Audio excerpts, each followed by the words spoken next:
నమస్తే. ఎన్నో ఆధ్యాత్మిక అంశాలు మనం నిరంతరం మన ఛానల్ ద్వారా ప్రసారం చేస్తూనే ఉంటాం. మీ నుంచి కూడా విశేష స్పందన లభిస్తుంది. కొన్నిటికి మంచి మంచి కామెంట్స్ పెడుతున్నారు. ఎందుకు ఇవి రెండు చేస్తున్నారు, ఇలా రకరకాలుగా మీరు కామెంట్స్ పెడుతూ ఉన్నారు. వాటన్నిటికి కూడా ఆన్సర్ చెప్పే ప్రయత్నం నేను చేస్తూనే ఉంటాను ప్రతి వీడియోలో కూడాను.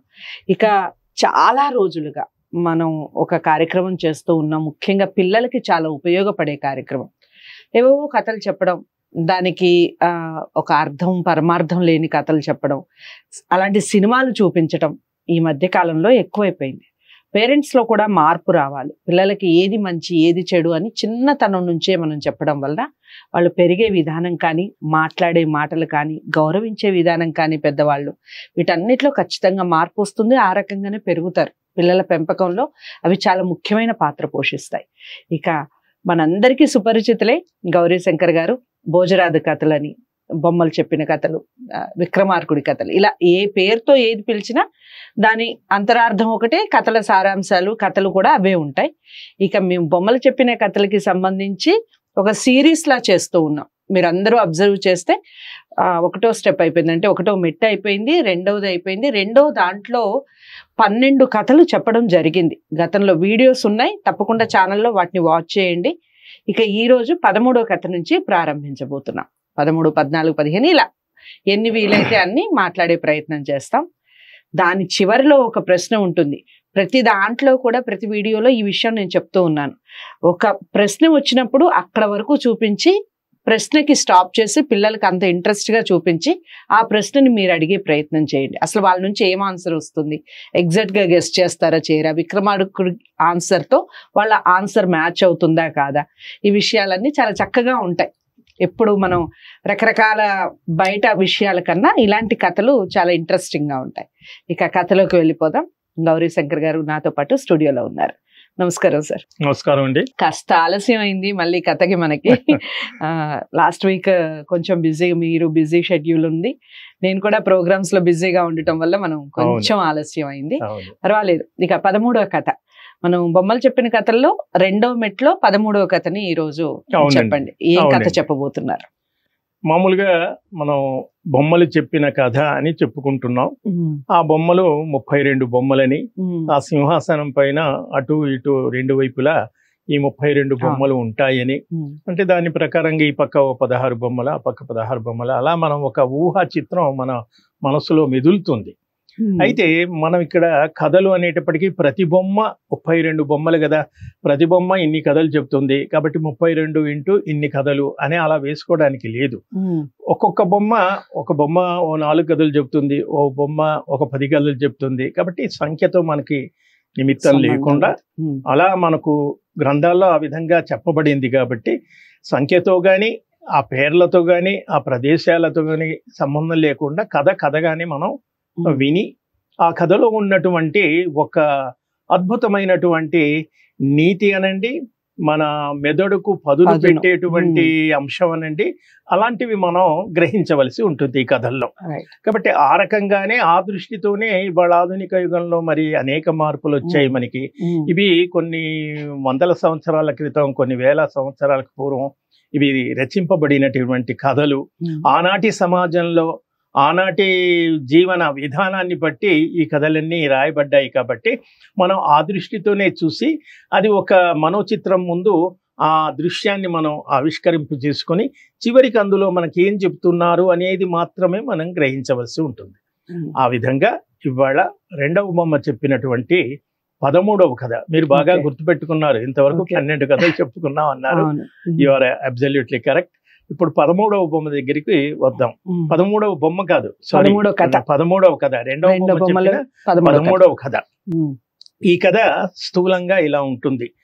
పుష్కరం అనేటువంటి ఒక రాజ్యం, ఆ రాజ్యం పేరే పుష్కరం. మామూలుగా పుష్కరం అంటే 12 అని అర్థం, పుష్కరాలు అంటాం కదా.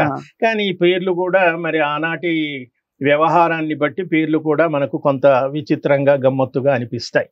ఆ పుష్కరం అనేటువంటి రాజ్యంలో, పట్టణంలో ఒక తపస్సంపన్నుడైనటువంటి యోగీశ్వరుడు ఉండేవాడు.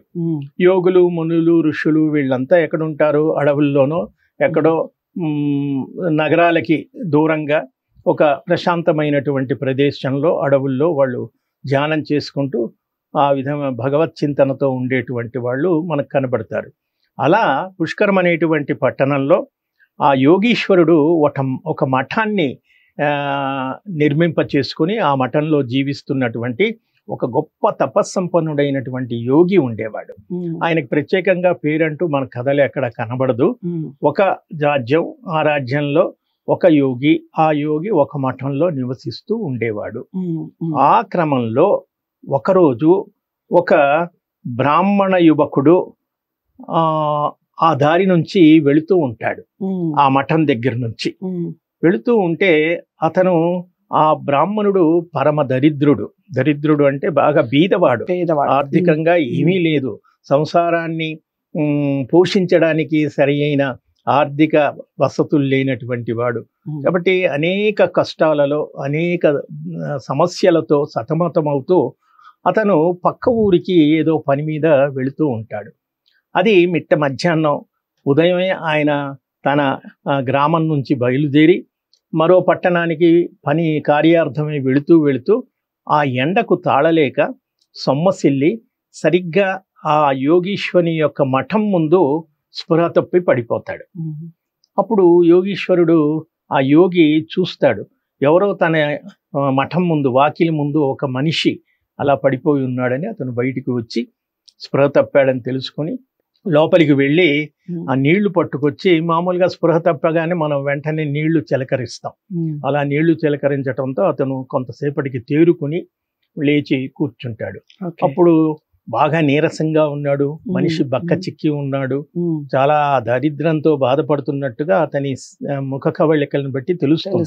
అప్పుడు యోగి అతన్ని తీసుకువెళ్ళి లోపలికి తీసుకువెళ్ళి మఠంలో కూర్చోబెట్టి, ఏమిటి, నువ్వెవరు, ఏమిటి నీ పరిస్థితి, ఎందుకు ఇలా వచ్చావు, ఎందుకు ఇలా పడ్డావు అంటే అతనంతా చెప్తాడు. నేను పలానా గ్రామంలో ఉండేవాడిని, నా కుటుంబాన్ని పోషించేటువంటి తాహతు లేక నేను చాలా దరిద్రంతో బాధపడుతున్నాను, కొన్నాళ్లుగా నాకు అన్నం లేదు, ఆహారం లేదు, ఆహారం కోసమని నేను అలా తిరుగుతూ ఇలా వచ్చాను, అన్నం లేకపోవడం వల్ల శక్తి సన్నగిల్లి నేను స్పృహ తప్పి పడిపోయాను అంటాడు. అప్పుడు అతని పరిస్థితికి ఆ యోగి పాపం, అయ్యో పాపం అని సానుభూతి పడతాడు, జాలి పడతాడు. అయ్యో అటువంటి పరిస్థితి ఉందా అని వెంటనే అతను, ఆ యోగీశ్వరుడు కొన్ని మాయలు కలిగినటువంటి వాడు, కొన్ని మహత్తర శక్తులు, దివ్య శక్తులు కలిగిన వాడు. అతను ఒక ఆకులో, ఆ రోజుల్లో ఆకులు ఇవే ఎక్కువగా భోజనానికి ఉపయోగించేవాడు. ఒక ఆకులో పంచభక్ష పరమాణాలన్నీ కూడా తీసుకొచ్చి ఆ బ్రాహ్మణుడి ముందు పెడతాడు.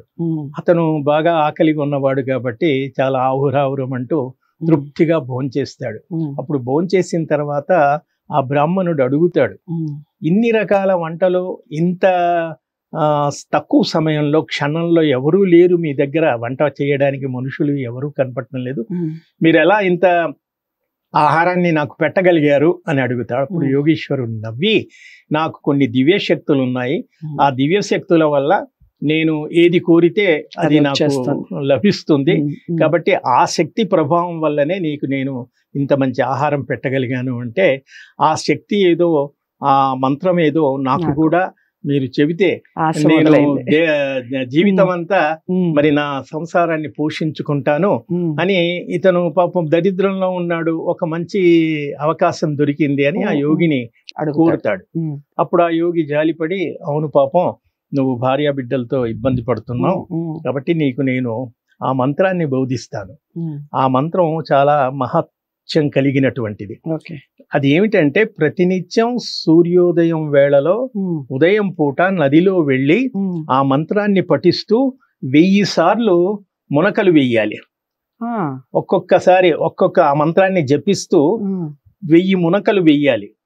అది కూడా నిశ్చలమైన మనస్సుతో, చిత్తశుద్ధితో, ఏకాగ్రతతో ఆ మంత్రాన్ని నువ్వు జపిస్తే నీకు ఆ దివ్యశక్తి వస్తుంది. నువ్వు కూడా నీ దరిద్రాన్ని పోగొట్టి నీకు, నీ సంసారానికి కావలసినటువంటి అన్నీ కూడా నువ్వు ఏది కోరితే అది నీకు వస్తుంది అనేటప్పటికి ఇతను చాలా సంతోషిస్తాడు. అంతే కదా. సో ఆ మంత్రం ఏదో నాకు బోధించమంటాడు. సరే, ఆ మంత్రాన్ని బోధిస్తాడు. ఇతను తిరిగి ఇంటికి వెళతాడు. ఆ గ్రామంలో, మామూలుగా గ్రామాల్లో నదులు ఇవన్నీ సహజం కదా. ఒక నదికి వెళ్ళి ఒక సూర్యోదయం వేళలో అతను ముక్కు మూసుకొని ఆ మంత్రాన్ని జపిస్తూ ఆ యోగి చెప్పినట్టుగా 1000 మునకలు వేసి మంత్రాన్ని జపిస్తాడు. ఇక్కడ మనం గమనించవలసింది ఏమిటంటే అతను మంత్రాన్ని జపించేటప్పుడు మనసులో ఏమనుకుంటాడు, ఆహా నాకు మంచి మంత్రం దొరికింది, ఇంకా నేను నా సంసారాన్ని చాలా సుఖ సంతోషాలతో పోషించుకోవచ్చు అని అనేక రకాల కోరికల్ని మనసులో అనుకుంటూ ఆ మంత్రాన్ని జపిస్తాడు. అది అంటే ఇప్పుడు మనకి ఏదైనా ఒక పెద్ద లాటరీ టికెట్ లో ఏదో ₹1 కోటి వస్తే వెంటనే మనం ఒక పెద్ద విల్లా కొనేద్దాం, ఇంట్లో నిండా అన్ని సమకూర్చుకుందాం, ఫ్రిడ్జ్లు టీవీలు అని ఇలా మనం మనసులో ఎలా ఊహించుకుంటామో అతను అలా ఊహించుకుంటూ ఇంకా నాకేమీ సమస్య లేదు, ఆహా ఓహో అని ఎంతో సంతోషపడుతూ ఆ 1000 మునకలు మునిగి ఆ మంత్రాన్ని జపించి ఇంటికి వెళ్తాడు. ఇంటికి వెళ్ళిన తర్వాత ఇంట్లో భార్య బిడ్డలతో చెప్పి, సరే ఇవాళ నుంచి మనకి ఏమి ఇబ్బందులు ఉండవు, ఇదిగో నేను ఇప్పుడు మీకు ఏది కావాలంటే అది నేను నా దివ్యశక్తితో ఇప్పుడే తెప్పించగలను అని చెప్పేసి ఆ మంత్ర మహిమతో ఇంటి నిండా ఆహార పదార్థాలు కావాలి అని ఏదో కోరుకుంటాడు. ఏమీ రాదు. అదేమిటి, ఎంత మంత్రాన్ని ఇచ్చినా ఏమీ రావట్లేదు, అదేంటి యోగి ఇలా చెప్పాడు, నాకు ఇలా జరిగింది ఏమిటి అని అతను చాలా మదన పడుతుంటాడు. ఇంతవరకు కథ ఆపేస్తారు. ఇక్కడ మనకేమిటి, బేతాళుడు విక్రమార్కుణ్ణి ఆ ధర్మ సందేహాలు అడుగుతున్నాడు, దాని వెనకున్నటువంటి సారాంశాన్ని అడుగుతున్నాడు, తాత్పర్యాన్ని అడుగుతున్నాడు. అప్పుడు బేతాళుడు విక్రమార్కుడిని అడుగుతాడు, ఎందుకు యోగి మంత్రాన్ని జపిస్తే కావలసినవన్నీ కూడా సమకూరాయి, మరి అదే మంత్రం ఆయన చెప్పిన పద్ధతిలోనే ఇతను బ్రాహ్మణుడు కూడా అలా చేశాడు, అయినప్పటికీ కూడా అతను ఎందుకు ఆ మంత్రం ఫలించలేదు అంటే అప్పుడు విక్రమార్కుడు అంటాడు, అతను చెప్పినట్టుగా ఇతను నిశ్చల భక్తితో చెయ్యలేదు, చిత్తశుద్ధితో చెయ్యలేదు, కాబట్టి అతనికి ఆ మంత్రం ఫలించలేదు అంటాడు. అది కరెక్ట్ అని చెప్పేసి బేతాళుడు తిరిగి వెళ్ళి ఆ చెట్టుకు వేలాడతాడు. అంటే దీనివల్ల మనం తెలుసుకోవాల్సింది ఏమిటి, ఏదైనా ఒక పని చేసేటప్పుడు ఆ పని పైన మన మనస్సును లగ్నం చేయాలి, ఏకాగ్రతగా దాన్ని జపించాలి. అదే ఇక్కడ దీని వెనకంతా కూడా ఒక ఆధ్యాత్మికత ఉంటుంది కాబట్టి భగవద్ధ్యానం చేసేటప్పుడు ఆ భగవంతుని పట్ల నిర్మలమైన మనస్సుతో మనం పూజ చెయ్యాలి. కానీ అక్కడ సహస్రనామాలు చదువుతూ మంత్రాలు చదువుతూ ఏమైంది పొయ్యి మీద పాలు పెట్టాను ఏమైంది, లేకపోతే వంటింట్లోకి డోరు నాక్ చేశారు ఎవరు వచ్చారు, ఇలా రకరకాల వ్యాపకాలలో మనస్సును పెట్టకూడదు. అది దీనిలో గ్రహించవలసింది. కాబట్టి బేతాళుడు విక్రమార్కుడి సమాధానంతో సంతృప్తి పడి నువ్వు చెప్పింది కరెక్ట్ అని చెట్టు మీదకి వెళ్ళిపోతాడు. రైట్. ఇక కథ కంచికి మనం ఇంటికి అన్నట్టుగా బేతాళుడు అయితే చెట్టు మీదకి వెళ్ళిపోయాడు. కథలో చాలా చిన్న కథ అయినా ఎంత అర్థం దాగి ఉంది అందులో. మనం ఏ పని చేసినా, ఏ పని తలపెట్టినా దాని మీద ఏకాగ్రత ఉంటేనే మనకి సక్సెస్ అనేది వస్తుంది. అందుకే నేను ఒక దగ్గర ఒక కొటేషన్ చదివాను, ఇంతకు ముందు కూడా ఒక ప్రోగ్రాంలో విషయం చెప్పాను, without you there is no success.